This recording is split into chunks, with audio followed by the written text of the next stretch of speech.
कल्पसिद्धिप्रदायकाय ಗುರುಗಳೆಲ್ಲೂ ಹೇಳಿಲ್ಲ ಮೈ ಮೇಲೆ ನೀನು ಎಲ್ಲೆಲ್ಲಾದ್ರೂ ಹಾಕಿಸ್ಕೊಂಡು ನನ್ನನ್ನು ತೋರಿಸ್ಕೊಂಡು ಓಡಾಡು ಅಂತ. ರಾಘವೇಂದ್ರಾರ್ಯ ಶ್ರೀ ರಾಘವೇಂದ್ರ. ಅದಕ್ಕೆ ನೋಡಿ ದೇವ್ರನ್ನ ನಾವು ಇಟ್ಟು ಎಲ್ಲ ಗುರುಗಳನ್ನ ಎಲ್ಲದ್ರಲ್ಲಿ ಇಟ್ಟು ಪೂಜೆ ಮಾಡಕ್ಕಾಗಲ್ಲ.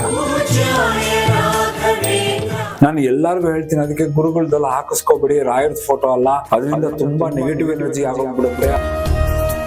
ಗುರುಗಳು ಬಿಡಲ್ಲ, ನಾವೇನೇ ತಪ್ಪು ಮಾಡಿದ್ರು ನಮ್ಗೆ ದಂಡನೆ ಕೊಟ್ಟೇ ಕೊಡ್ತಾರೆ. ಎಲ್ಲೇ ಇದ್ರು ಸ್ಮರಣೆ ಮಾಡ್ಬೋದು ಅಂತ ದೇವರೇ ನಮ್ಗೆ ಇದು ಪರ್ಮಿಷನ್ ಕೊಟ್ಟಿದ್ದಾನೆ. ಅದೇನಂದ್ರೆ ಒಂದು ಶ್ರೀರಾಮ ಶ್ರೀಕೃಷ್ಣ, ಸೊ ಅದು ಎಲ್ಲಿ ಬೇಕಾದ್ರೂ ನಾವು ಅದನ್ನ ಸ್ಮರಣೆ ಮಾಡ್ತಾ ಇರ್ಬೋದು. ಆರ್ಟಿಸ್ಟ್ಗೂ ಗೊತ್ತಿಲ್ಲ, ಅವ್ನ ಹಾಕಿಸ್ಕೊಳ್ಳೋನ್ಗೂ ಗೊತ್ತಿಲ್ಲ, ಅವಾಗ ಕ್ಷಮಾಪಣೆ ಇರುತ್ತೆ. ಆದ್ರೆ ಈ ಗುರುಗಳ ಡಿವಿಷನ್ ಅಲ್ಲಿ ಆತರ ಇಲ್ಲ. ಹೆಚ್ಚಿನ ವಿಡಿಯೋಗಳಿಗೆ ಪ್ರತಿಧ್ವನಿ ಯೂಟ್ಯೂಬ್ ಚಾನೆಲ್ ಸಬ್ಸ್ಕ್ರೈಬ್ ಮಾಡಿ, ಬೆಲ್ ಐಕಾನ್ ಕ್ಲಿಕ್ ಮಾಡಿ.